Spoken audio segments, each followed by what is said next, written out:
Queridos, abramos a palavra de Deus na carta de Paulo aos Romanos, capítulo 6, onde daremos sequência à nossa série de exposições nessa importante carta escrita pelo apóstolo dos gentios.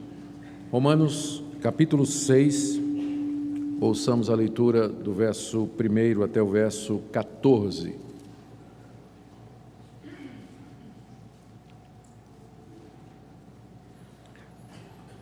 Durante a leitura eu farei algumas observações para que vocês percebam com mais clareza a estrutura do texto, o que é que o apóstolo Paulo está fazendo aqui. No verso 1, ele introduz o assunto que ele vai tratar no capítulo 6. Que diremos, pois? Permaneceremos no pecado para que seja a graça mais abundante? De modo nenhum.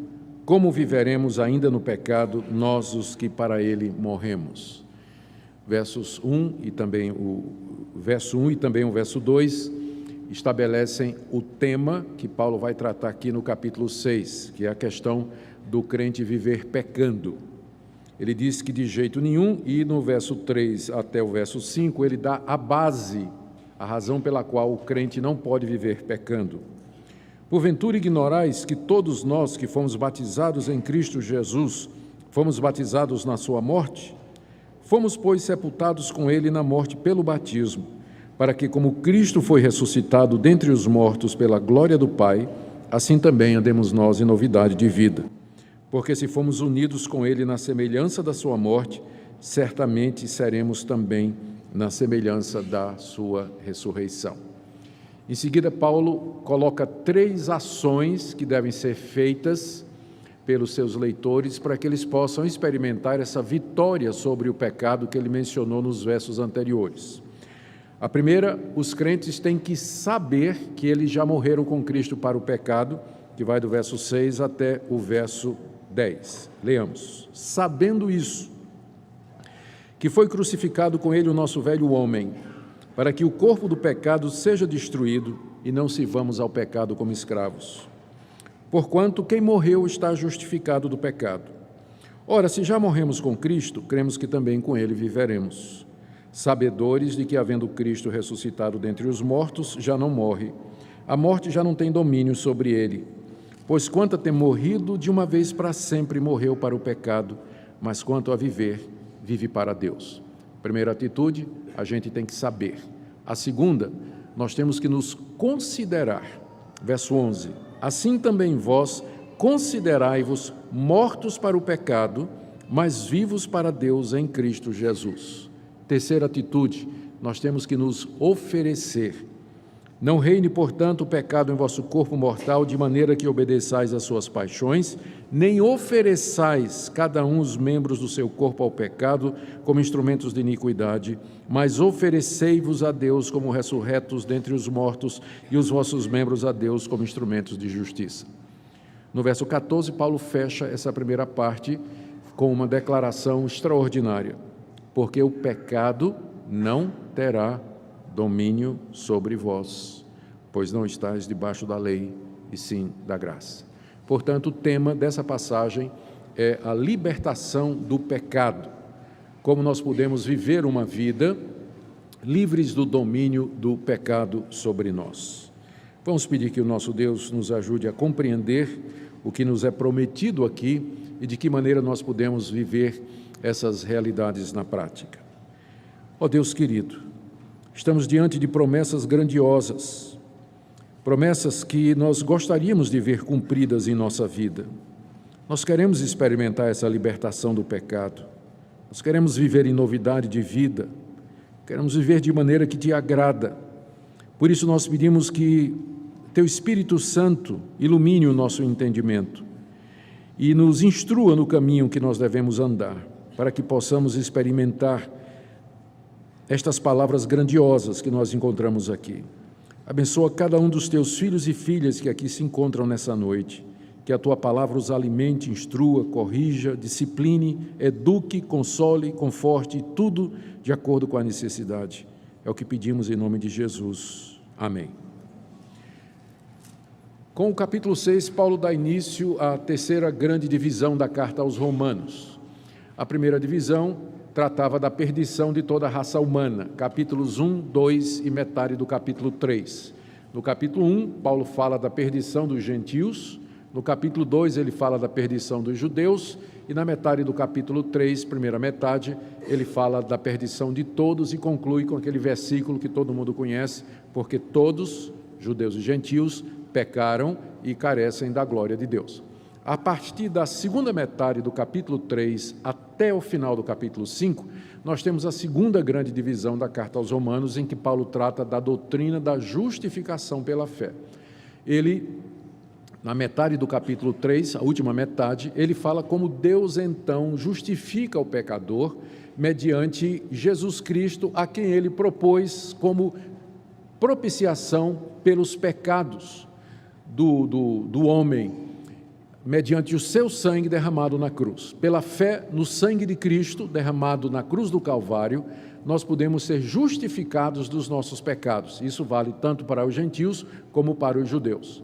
No capítulo 4, Paulo demonstra isso, que o homem é justificado pela fé sem as obras da lei, citando o exemplo de Abraão, que era o pai da nação judaica e que foi justificado pela fé e não por obras, o exemplo de Davi, salmista de Israel, o amigo de Deus, que também foi justificado pela fé e não por obras da lei.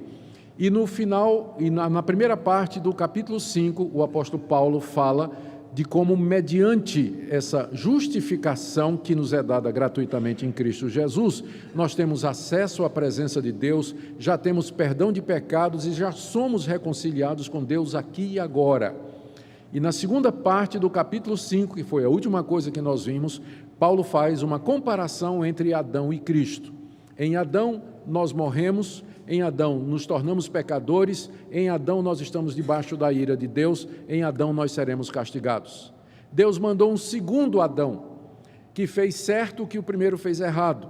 E em Cristo Jesus nós somos justificados, perdoados e recebemos a vida eterna. E Paulo termina o capítulo 5 dizendo as seguintes palavras, verso 20.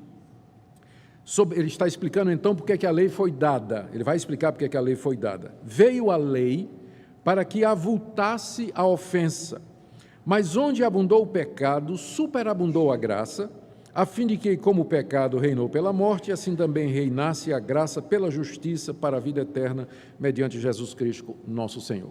O que ele está dizendo aqui é que, apesar de que em Adão o pecado entrou no mundo e entrou de uma forma avassaladora, e que a lei de Deus foi dada a Israel através de Moisés para mostrar esse pecado de uma maneira mais clara, a graça de Deus, contudo, é superior e é maior.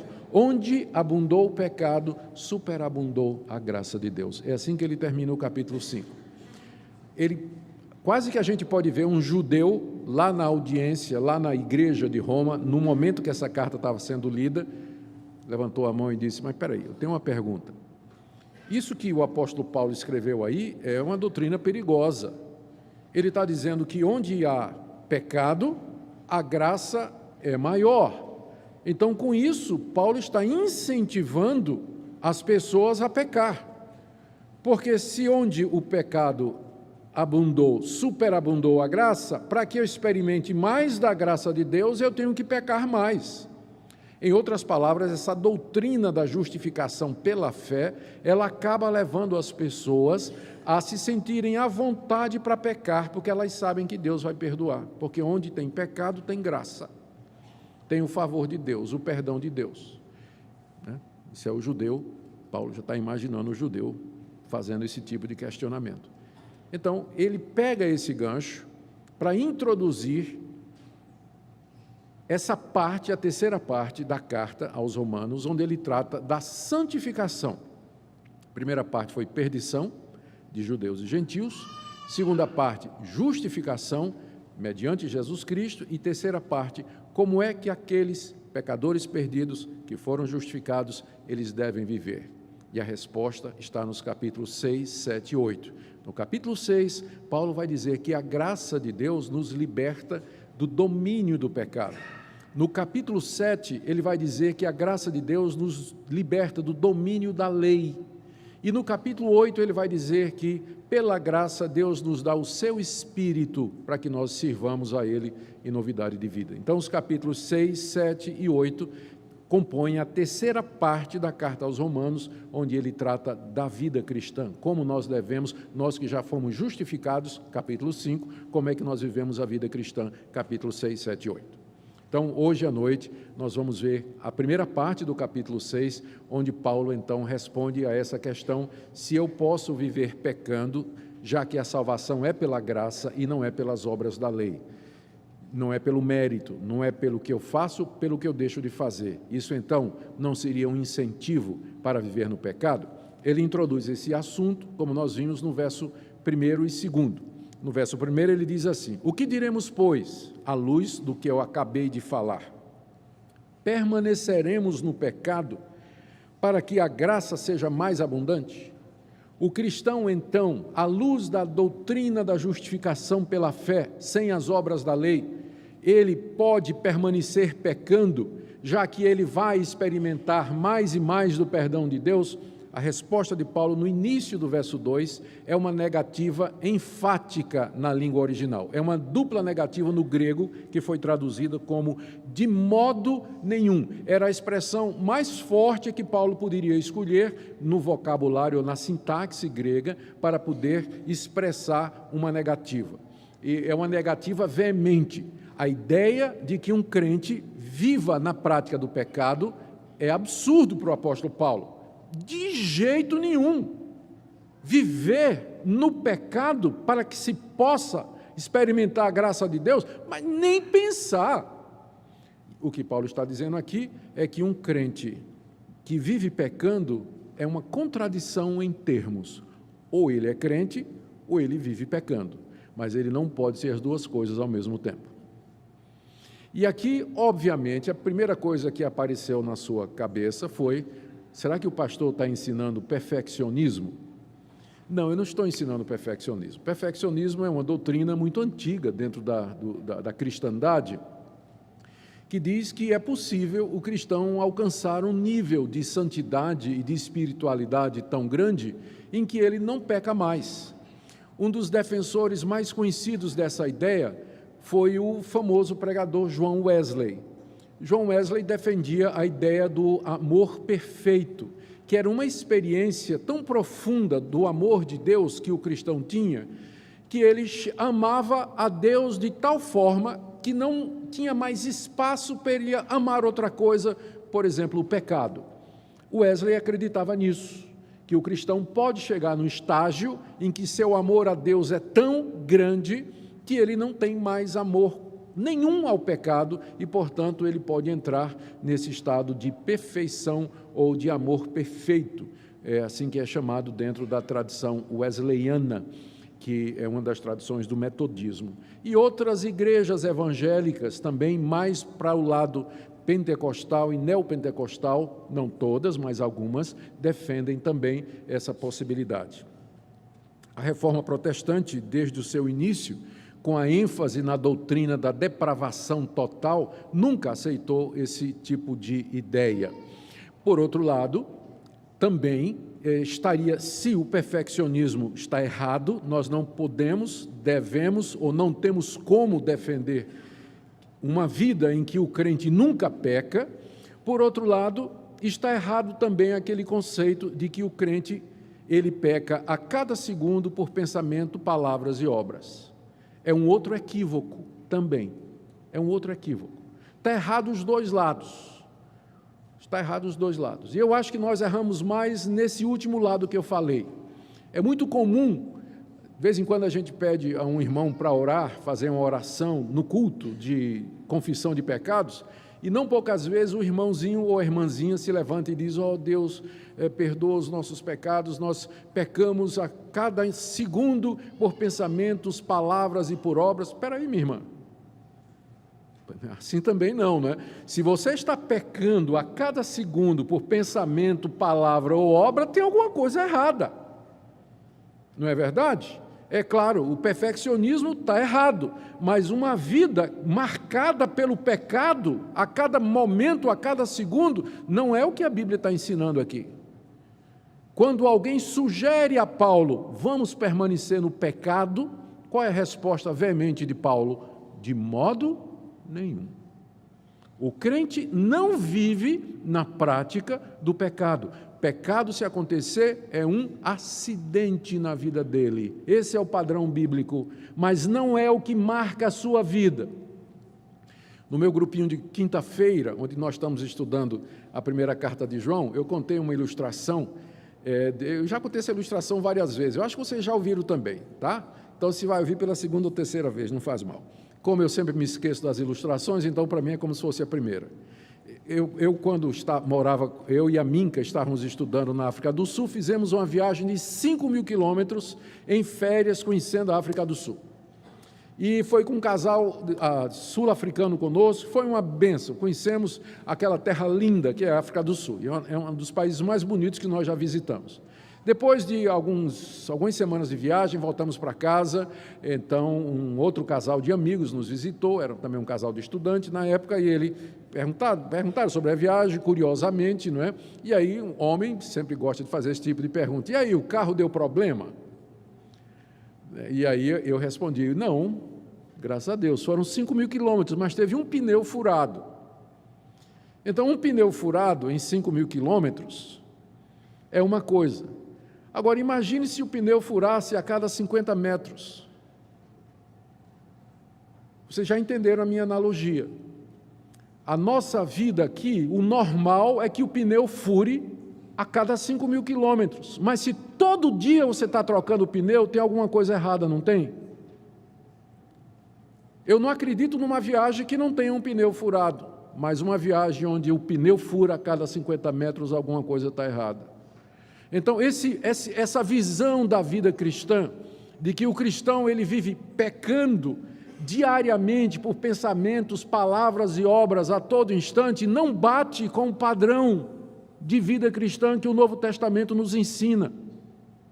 Da mesma forma que não bate o ensinamento que eu já falei do perfeccionismo. Mas aqui no capítulo 6 nós encontramos o caminho bíblico. É um caminho onde você pode dizer não ao pecado, em que você não é escravo do pecado, em que você não é obrigado a fazer a vontade do pecado, e onde pela graça de Deus você pode dizer não ao pecado. Aqui também é preciso fazer uma diferença entre tentação e pecado. Talvez seja aqui que as pessoas se confundam.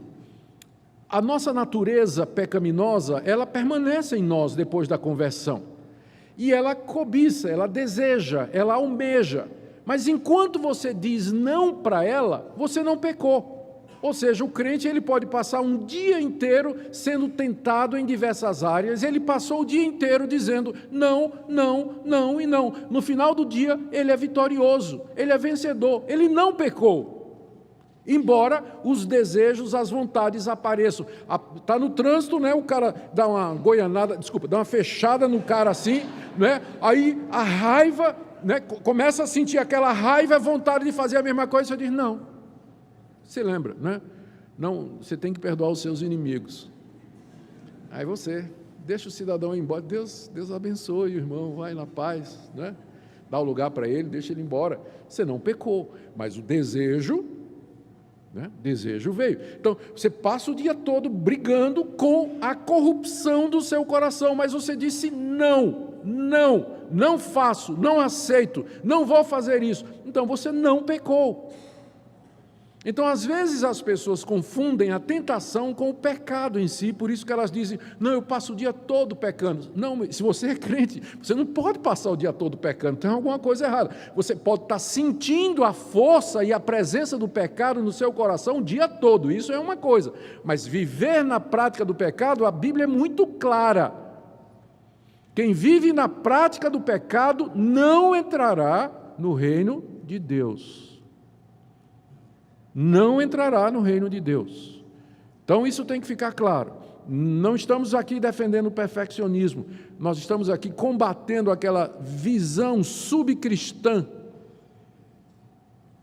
do padrão bíblico de santidade e de caminhar, em que as pessoas acham normal elas cometerem pecados vários e muitos durante o dia, e passa o dia todo pecando, e de noite, antes de dormir, peca no varejo, e de noite pede perdão por atacado. Senhor, perdoa tudo o que eu fiz de errado, boa noite, e vai dormir.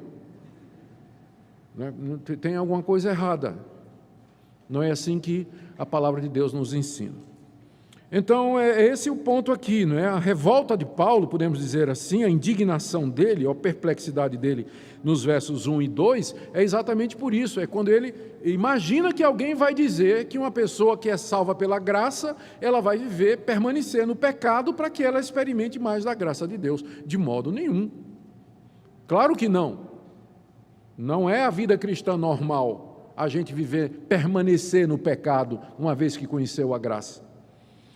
E aí ele diz, ele nos dá, metade do verso 2 até o verso 5, a base para isso.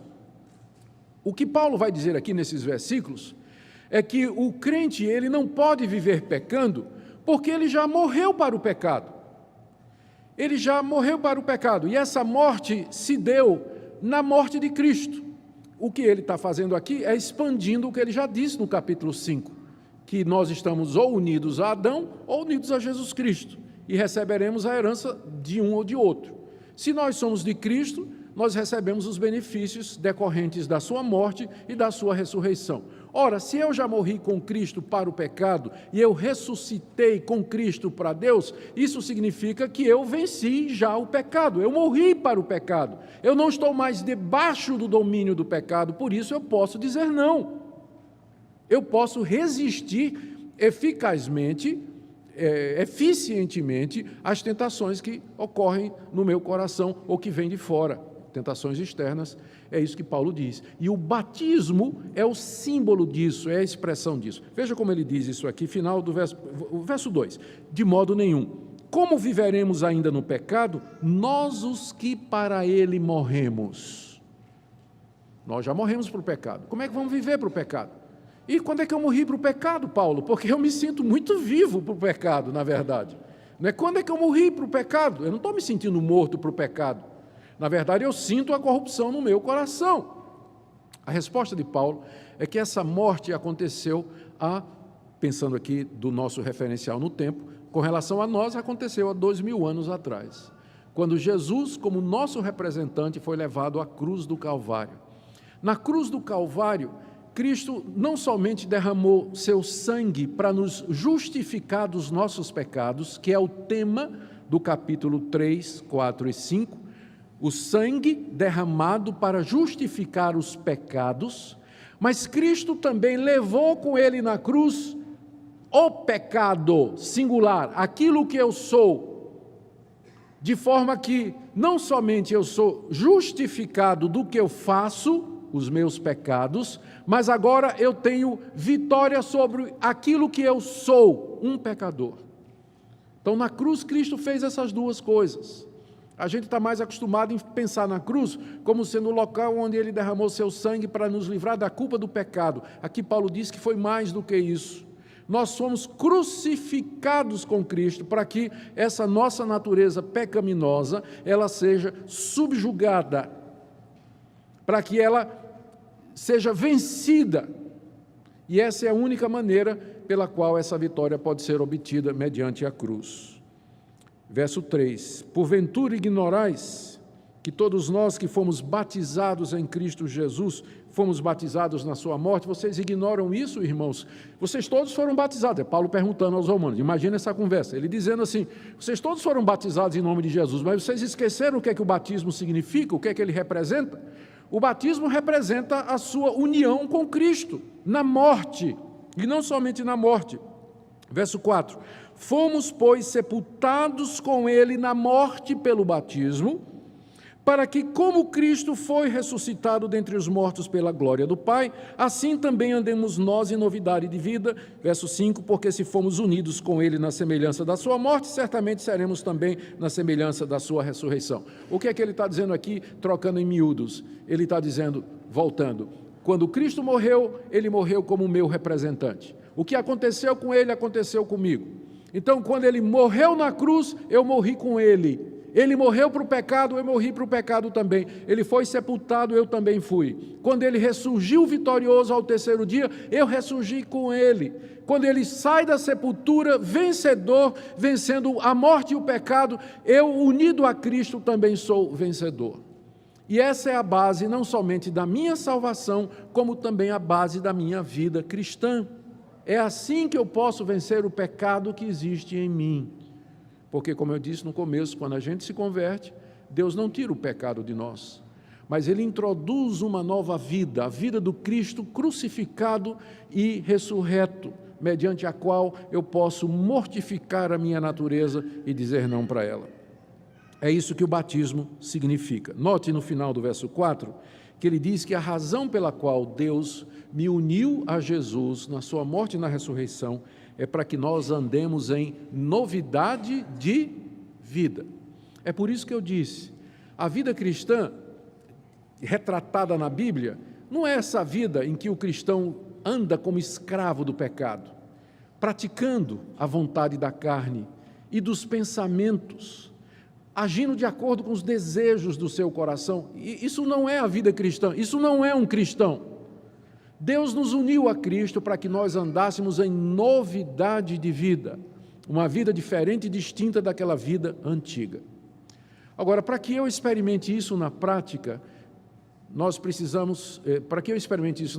são necessárias 3 atitudes que Paulo coloca aqui. Essas 3 atitudes representam 3 decisões que eu tomo diariamente, todas elas regadas e banhadas em oração, para que eu experimente na prática isso que Paulo diz que já aconteceu há 2000 anos.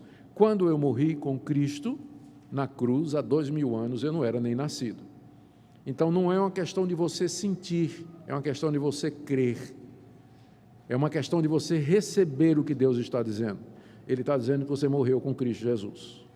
Uma vez eu estava ensinando a um novo convertido, a respeito desse caminho de vitória. Ele tinha um problema com o temperamento dele. Ele tinha um problema com o temperamento. Tem gente que nasce com pavio curto, não é? Ele nasceu pegando na pólvora, nem pavio curto ele tinha, ele pegava direto na pólvora. E ele lutava muito. E uma vez, conversando com ele, fazendo discipulado, eu falei a respeito do caminho que Deus nos dá para vencermos o pecado. Ele ficou feliz da vida e então saiu lá de casa, foi pegar o ônibus demorou, e depois de 1 hora ele já estava furioso. Quando o ônibus chegou, que parou, ele já saiu chutando a porta do ônibus. E no dia seguinte veio dizer para mim: pastor, não funciona. Não funciona. Não, meu irmão, é porque isso aqui não é uma coisa mágica. Santificação é um processo. Então, todo dia você tem que fazer isso, essas 3 coisas que estão aqui. E você vai aprendendo até que elas se tornam hábitos, disciplinas espirituais, até que elas se tornam a sua maneira de viver, a ponto de que você já vai fazer inconscientemente. Mas é algo que tem que ser feito todo dia. A nossa luta contra o pecado é até o último dia da nossa vida. Até o nosso último suspiro nós estaremos lutando contra o pecado que está em nós. Já fomos justificados e perdoados, mas agora começa a luta para vencer o domínio do pecado sobre nós aqui nesse mundo.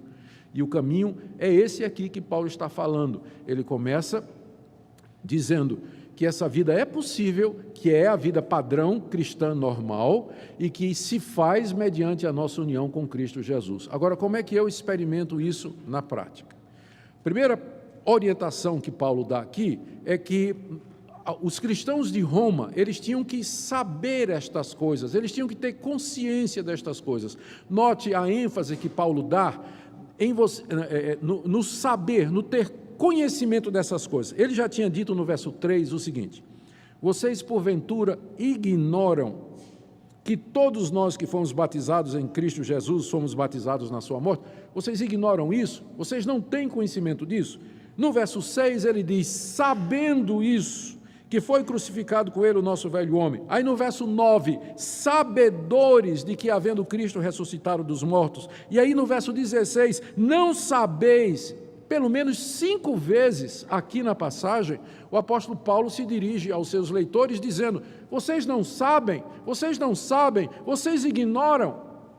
Ou seja, o que ele está dizendo aqui, como base para que eu possa experimentar isso na prática, é que primeiro eu tenho que saber essas coisas. Eu tenho que saber o que é que Deus fez por mim em Cristo Jesus. E essa é a razão, pensando agora na contramão, pela qual muitos crentes vivem uma vida subcristã. Eles desconhecem, eles ignoram toda a plenitude do Evangelho, tudo aquilo que Cristo fez na cruz por eles. E quando a gente não tem conhecimento de uma coisa, nós não podemos nos apropriar dela ou usufruir dela. Como aquele fazendeiro, tem uma história muito conhecida, eu penso, foi em algum lugar nos Estados Unidos, eu não sei bem, mas tinha um fazendeiro lá que plantava batata, tinha uma roça enorme, plantava batata e foi ficando não dando certo, a colheita não dava bem, o tempo não era favorável. Eu sei que ele foi ficando pobre, e um dia chegou, ele vendeu a propriedade dele a preço de banana para um vizinho, que um dia, cavando lá, descobriu petróleo. O cara tinha um poço de petróleo, rios de petróleo debaixo da sua terra, mas ele vivia como pobre. Por quê? Porque ele não sabia. Porque ele não sabia. Por isso que Paulo diz, vocês ignoram isso. Vocês não sabem isso. Para poder ficar dizendo, não, eu posso viver pecando. Vocês ignoram isso que Deus fez por nós em Cristo Jesus.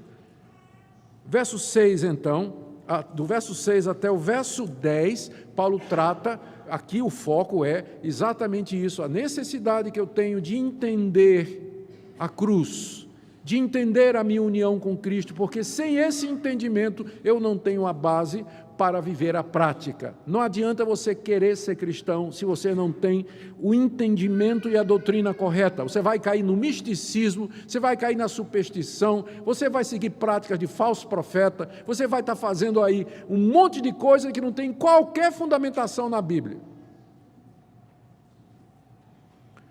Por isso que você tem que saber. O que é que eu tenho que saber? Verso 6. Sabendo isso, primeiro, que foi crucificado com ele o nosso velho homem, para que o corpo do pecado seja destruído, e não sirvamos o pecado como escravos. Você tem que saber isso, que foi crucificado, está no passado aqui o verbo, foi crucificado, há 2000 anos atrás, foi crucificado com ele aqui é Jesus, o nosso velho homem. O que é o nosso velho homem? É a nossa natureza humana decaída. Por que é chamada de velho homem? Porque eu herdei essa minha natureza humana decaída do primeiro homem que foi criado, que foi o primeiro que pecou, que é Adão. E como ele é o primeiro, é portanto o mais velho. Por isso que a nossa natureza pecaminosa é na Bíblia chamada com frequência de o velho homem. Então, o velho homem foi crucificado com Cristo. Essa minha natureza pecaminosa, ela foi levada à cruz. Mais uma vez, a cruz não é somente instrumento de justificação dos meus pecados, ela é instrumento de morte da minha natureza pecaminosa, do velho homem.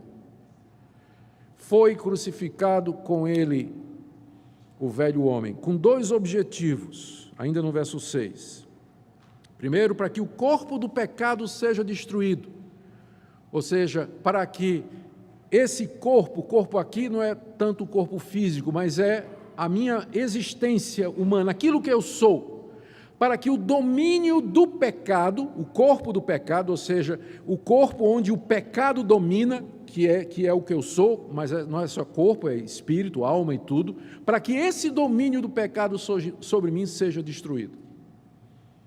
Então, esse era o objetivo prático de Deus. Então, você já sabe por que motivo Deus incluiu você na morte de Jesus. Era para que você agora, depois de ter sido chamado por Deus pela pregação do Evangelho, convertido pelo Espírito Santo, agora você vai destruir o domínio do pecado sobre você.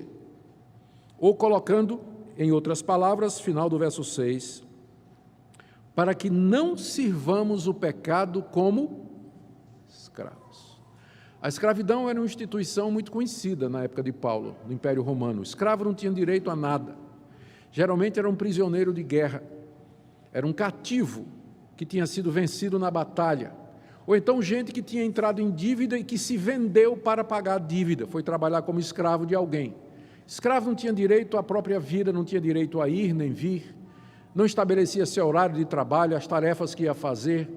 Era uma vida de completa subjugação à vontade do seu senhor e do seu patrão, que tinha direito de vida e morte sobre ele. Essa é a figura que Paulo está usando aqui.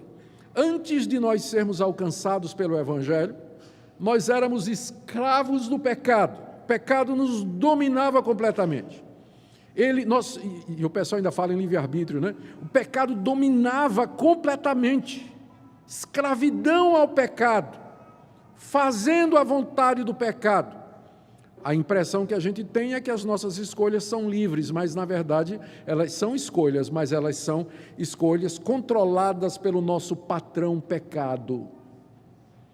Não há nenhuma escolha que não seja manchada, influenciada ou enviesada pela corrupção do nosso coração. Por isso que nós dizemos, não existe livre-arbítrio, existe o arbítrio, existe a escolha, mas não a escolha livre.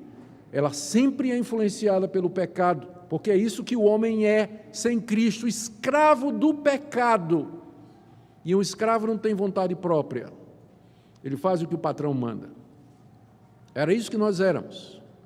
Mas agora, fomos crucificados com Cristo, diz o apóstolo Paulo, para que, final do verso 6, não sirvamos ao pecado como escravos. Eu creio que essa frase aqui, ela define bem o que eu estou querendo dizer para os irmãos, ou o padrão que eu estou colocando aqui para os irmãos. Essa é a diferença do crente para o descrente. O descrente, ele é escravo do pecado.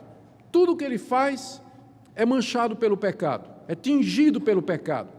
Ele faz todas as coisas para satisfazer o pecado. O pecado é o patrão dele, é o rei dele, ele domina. O cristão, ele não é mais escravo do pecado. O pecado continua presente na vida dele e tenta ganhar o controle da vida dele, mas o cristão pode dizer, você não manda mais em mim, você não é mais o meu Senhor, eu não vou fazer a sua vontade. Percebe a diferença? Então, estamos tratando aqui da libertação do domínio do pecado na nossa vida. O cristão, ele não é mais escravo do pecado, ele pode dizer não para o pecado. Ele pode dizer não para o seu antigo patrão. É por isso que o velho homem foi crucificado com Cristo na cruz do Calvário, verso 6. Os versos 9 e 10, Paulo desenvolve alguns pontos desse pensamento. Ele diz por que é que nós não vamos servir mais ao pecado como escravos no verso 7. Porquanto quem morreu está justificado aqui é livre do pecado. Quem morreu está livre do pecado. Vocês percebem que o caminho de Deus não foi matar o pecado, mas matar a gente. Ele preferiu, em vez de matar o vilão, ele matou a vítima. Porque tem duas maneiras de você sair desse relacionamento de escravo e patrão. Ou o patrão morre, ou você morre. Se um dos dois morrer, a relação acabou, certo? O caminho de Deus não foi matar o patrão, o escravo, mas foi o Senhor. Mas o caminho de Deus foi matar o escravo. E como é que ele nos matou e assim quebrou essa relação de escravidão? Na cruz do Calvário. Em Cristo nós morremos, portanto, essa nossa escravidão ao pecado foi quebrada. É isso que ele fala no verso 7. Quem morreu está justificado do pecado, ou seja, ele não está mais debaixo do domínio, da condenação e do poder do pecado, porque já morreu para o pecado. E aí isso vale não somente para a morte de Cristo, mas também para a ressurreição, que ele diz no verso 8 e 9. Ora, se já morremos com Cristo, cremos que também com ele viveremos. O que vale para a morte, vale para a ressurreição. Sabedores, ó a palavrinha de novo, que havendo Cristo ressuscitado dentre os mortos, já não morre, a morte já não tem domínio sobre ele. Aqui Paulo está explorando o outro lado da moeda. Quando Cristo morre na cruz, ele morre para o pecado e eu morro com ele. Quando ele ressuscita ao terceiro dia, ele vence não somente a morte, como ele vence não somente o pecado, como também a consequência do pecado, que é a morte, e eu também com ele. Eu estou unido não só na morte dele, mas na ressurreição dele. E, portanto, veja o final do verso 9, a morte já não tem domínio sobre Cristo. Cristo é imortal, Ele está vivo.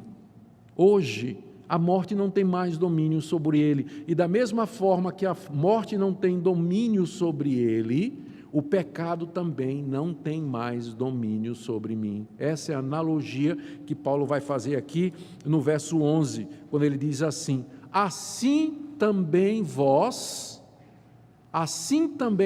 da mesma forma como Cristo morreu para o pecado e venceu a morte e o pecado na ressurreição, assim também vós, considerai-vos mortos para o pecado, como Cristo morreu para o pecado, e vivos para Deus em Cristo Jesus, como também Cristo ressuscitou e está vivo eternamente. E aqui está a segunda coisa que nós temos que fazer. A primeira é saber. Então você tem que tomar conhecimento disso, que debaixo do seu campo de batata tem um poço de petróleo. Tá? Então, vamos cavar. Não venda por nada, né? Então, primeira coisa, você tem que saber.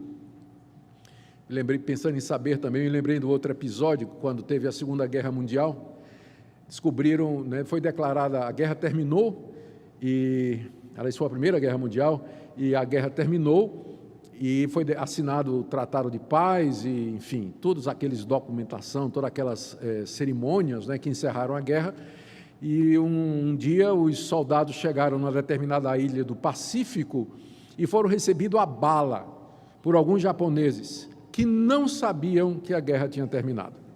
Então, a guerra já tinha terminado, já tinha tratado de paz, mas eles não sabiam, estavam lá isolados na ilha. Quando chegou o pessoal lá, meteram bala. Eles não sabiam. Saber é importante, não é? Saber é importante.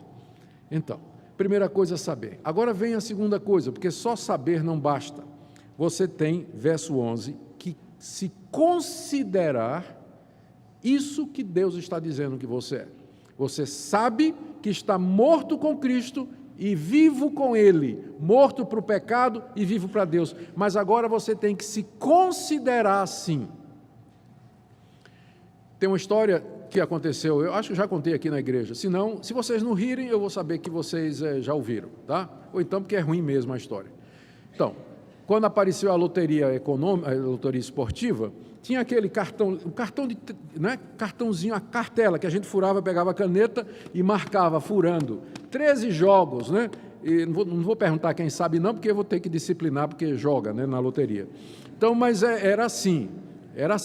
E tem uma história que logo que ela começou, um cidadão lá recifense, né, marcou os 13 pontos, e aí com radinho de pilha, né, ouvindo os jogos, né, começou na sexta-feira os jogos, tal, aí ele foi marcando, acertou, foi acertando, quando chegou no 10º jogo ele já tinha acertado, juntou a família toda em casa, aquela festa, faltava 3, acertou os outros 2, faltava um jogo só, 13 pontos.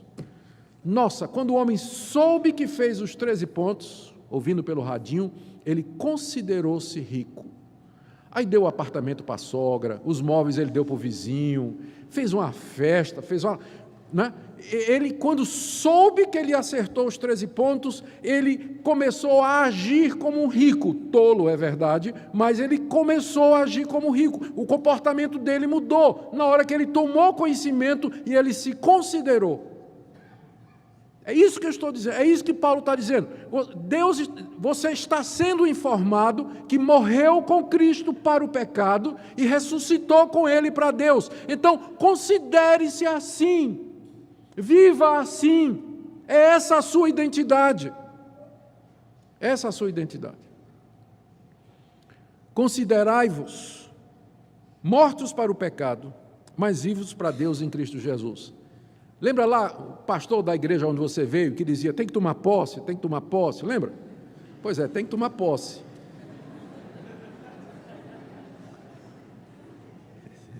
Eis um uso legítimo da frase, tome posse, Deus está dizendo, você está morto para o pecado, põe a mão em cima e diga, eu recebo.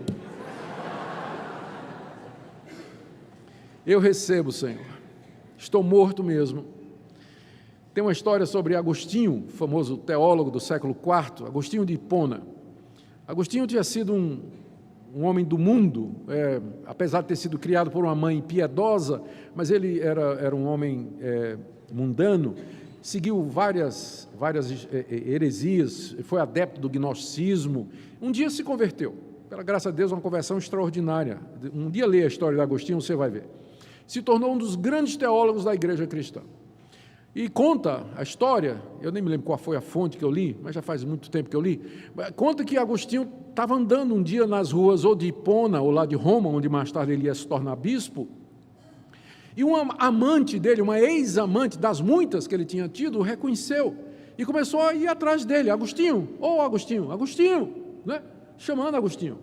E Agostinho, né, sentiu que estava sendo seguido e apertou o passo, e a mulher atrás, Agostinho, até que finalmente ela disse, Agostinho, sou eu.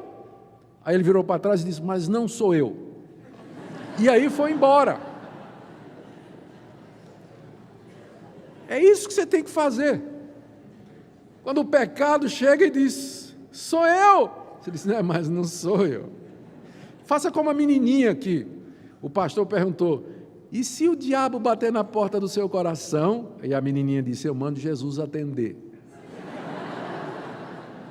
Exatamente.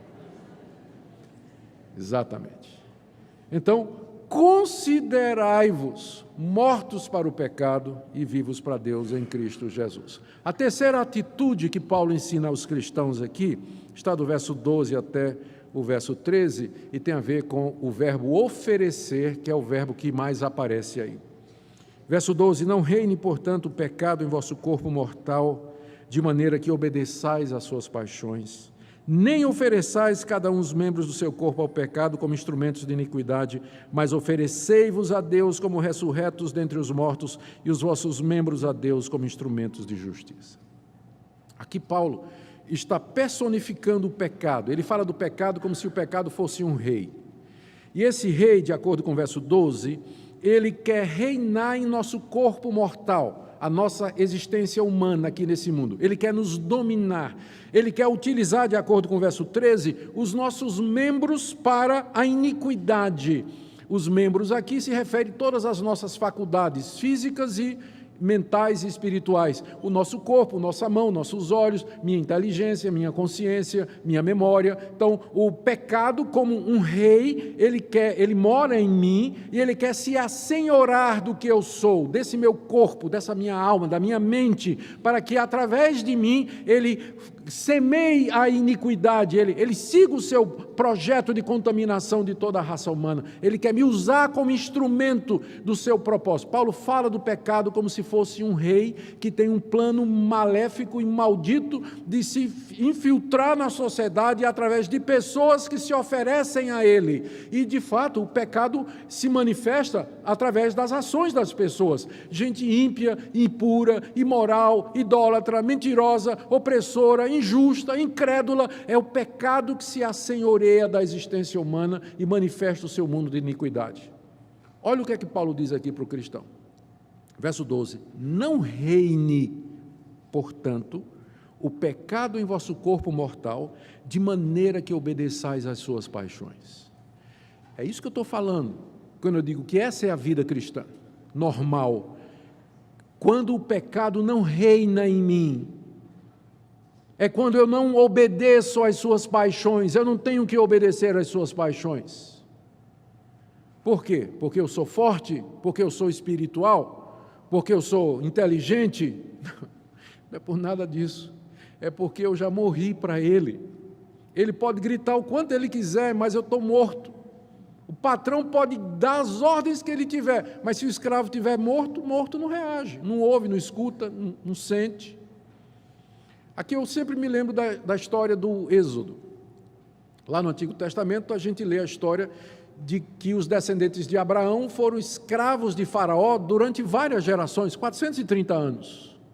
Um dia Deus manda Moisés, e Moisés, pela força de sinais e prodígios e maravilhas, tira o povo da terra do Egito, e chega na beira do mar, o exército de Faraó vem atrás. Eles foram escravos 430 anos, estavam saindo agora para a liberdade. Faraó não gostou da história, vem atrás. Moisés abre o mar vermelho pelo poder de Deus. atravessa o Mar Vermelho. E ali, quando o mar se fecha, sepultou a vida antiga. Eles deixaram de ser escravos. Do outro lado do mar, eles estavam libertos. Então, imagina a cena, se possível. Do lado de cá você tem os ex-escravos, agora livres. Do lado de cá, o antigo patrão. Separados no meio, separados pelo mar, onde a escravidão dos israelitas tinha sido sepultada de uma vez para sempre. Agora era um povo livre. Agora imagine a seguinte cena. Fisicamente é impossível, mas imagine que fosse, apenas para fins didáticos. Faraó chamasse o general e disse: me dá esse megafone aqui. Sabe o que é o megafone, né? Aquilo que o pessoal usa em protesto, aquela boca, né? Que o pessoal fica falando, baixo isso, abaixo aquilo e tal. Então, o Faraó pega: meus escravos, voltem! Vocês foram meus escravos a vida toda. Vocês nasceram na escravidão. Seu pai era escravo meu. Seu avô era meu escravo. O que você está fazendo do outro lado do rio ou do mar? Venha para cá. Sua vida é comigo. Gente, eu tenho certeza que algum israelita, ao ouvir a voz do antigo patrão, jogou fora a túnica, se lançou no mar e nadou de volta para beijar o pé de Faraó. Não parece estranho isso? Mas é o que acontece toda vez que você peca. É a mesma coisa. O antigo patrão, pecado, diz: venha fazer a minha vontade. E você já está livre, você já morreu com Cristo, você já ressuscitou com Ele para uma vida nova. Aí o que é que você faz? Você atravessa o mar por onde você caminhou livre e você volta e vai beijar a bota do faraó pecado. Pecado é tão sério quanto isso. Não reine o pecado em vosso corpo mortal, de forma que obedeçais às suas paixões. Continuando, no verso 13, e nem ofereça mais os seus membros ao pecado como instrumentos de iniquidade. É isso que um escravo fazia. Ele oferecia ao seu patrão o seu corpo e dizia: me use como o senhor quiser. Não faça mais isso. Você não precisa fazer mais isso, porque o pecado não é mais o seu patrão. O pecado não é mais o seu senhor. Ele não domina mais a sua vida. Você não tem que obedecer às paixões dele. Pelo contrário, final do verso 13, oferecei-vos a Deus, sim, agora sim. Agora eu posso me oferecer a Deus como ressurreto de entre os mortos e os meus membros a Deus como instrumentos de justiça e não mais como instrumento de iniquidade. Mas agora eu posso dizer a Deus: Deus, eu estou livre do antigo patrão, já que ninguém pode servir a dois senhores. Eu morri para o primeiro para que eu possa servir ao segundo. Eis-me aqui, Senhor, usa-me como instrumento de justiça. Eu agora posso me oferecer a Ti como instrumento de justiça, porque eu morri para o antigo patrão, já que ninguém pode servir a dois senhores. Você não pode servir ao pecado e a Deus ao mesmo tempo. Olha a promessa do verso 14. Ele disse no verso 13, se ofereça a Deus, porque o pecado não terá domínio sobre você. Ele não é mais o seu patrão, por isso você pode se oferecer a Deus. Oferecei-vos a Deus, porque o pecado não terá domínio sobre vós. E por que o pecado não tem mais domínio sobre vós? Resposta no verso 14, final. Pois não estáis debaixo da lei, e sim debaixo da... Paulo termina da mesma forma como começou. O que o verso 1 diz? Volta aí comigo. Verso 1. Permaneceremos no pecado para que seja a graça mais abundante? Resposta de Paulo, não, porque é a graça que me livra do domínio do pecado. O que a gente chama de graça barata é aquele evangelho falso que diz às pessoas: creia em Jesus Cristo, que foi mandado por um Deus de amor, venha como está e continue como está. Deus vai lhe salvar de qualquer maneira, porque Deus é bom e misericordioso. Por que a gente chama isso de graça barata? Porque não é a graça que é apresentada na Bíblia, porque, aliás, até porque é incompleta, porque a graça de Deus vai fazer tudo isso, mas ela vai fazer muito mais. Ela não somente vai perdoar você dos seus pecados, mas vai libertar você do domínio do pecado.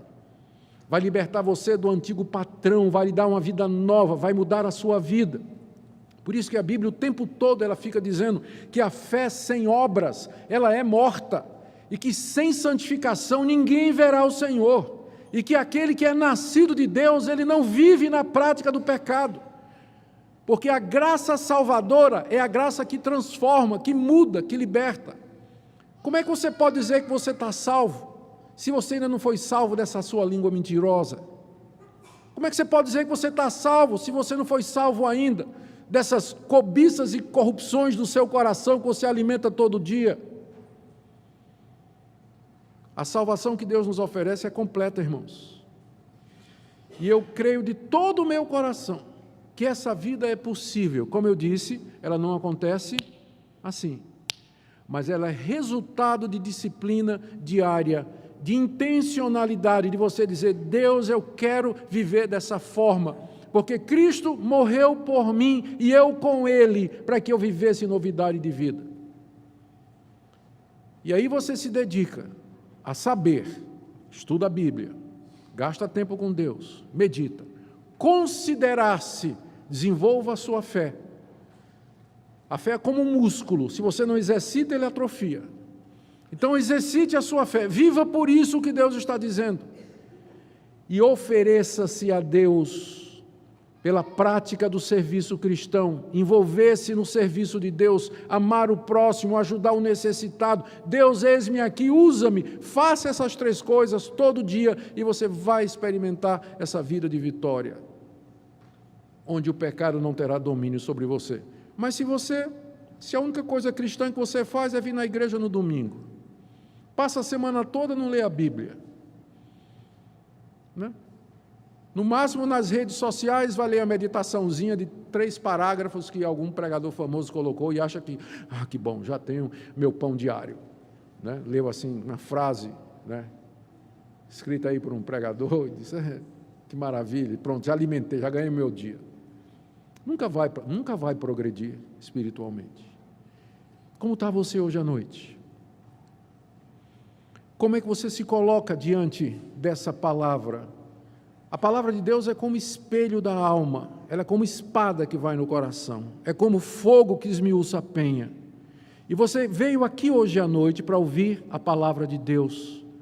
Não saia por aquela porta, por essa porta nessa noite, sem diante de Deus você fazer uma análise e dizer: Deus, eu quero essa vida, eu quero libertação, eu quero viver uma vida de santidade. Talvez você tenha procurado libertação dos seus problemas. Eu quero liberdade da pobreza, liberdade da doença, liberdade disso, daquilo, mas a pior escravidão é a escravidão ao pecado. E Cristo nos oferece, mediante o Evangelho, essa libertação. Ela pode ser nossa, mediante a fé. Amém? Vamos orar. Ó Deus, que Evangelho maravilhoso e completo e perfeito e profundo e misterioso. Nós nos curvamos diante da Tua sabedoria, Senhor, que está aqui exposta na Tua palavra, e nós nos sentimos tão pequenos. Senhor, eu quero conhecer isso mais. Eu te dou graças pelos anos de vida cristã que o Senhor tem me dado, mas eu quero conhecer mais. Eu quero experimentar mais e mais da santidade, da pureza, no meu coração, no meu pensar, na minha memória, na minha consciência, no meu corpo. E eu faço a mesma oração pelos meus irmãos e irmãs que estão aqui nessa noite. Se tem alguém, Senhor, que está vivendo na prática do pecado e que não está nem lutando, que está achando que é normal, ó Deus, tenha misericórdia. Olha para aquele teu filho, tua filha, que está lutando contra a pornografia, que está lutando contra a impureza, contra a violência do seu coração, contra a tentação na faculdade, contra a tentação na escola, a tentação à desonestidade, a tentação à dúvida. Senhor, contempla agora com teu Espírito os teus filhos e socorre-nos na nossa fraqueza, tenha misericórdia de nós e nos ensina a saber, nos revela aquilo que Cristo fez por nós, dá-nos fé para nos considerar mortos para o pecado e graça para nos oferecer a Ti todo dia e não mais ao pecado como escravos. Bendito sejas, ó Deus, porque Tu tens misericórdia dos Teus, que Tu ouvirás a nossa oração e que essa palavra prosperará para a Tua glória e a alegria do Teu povo. Em nome de Jesus. Amém.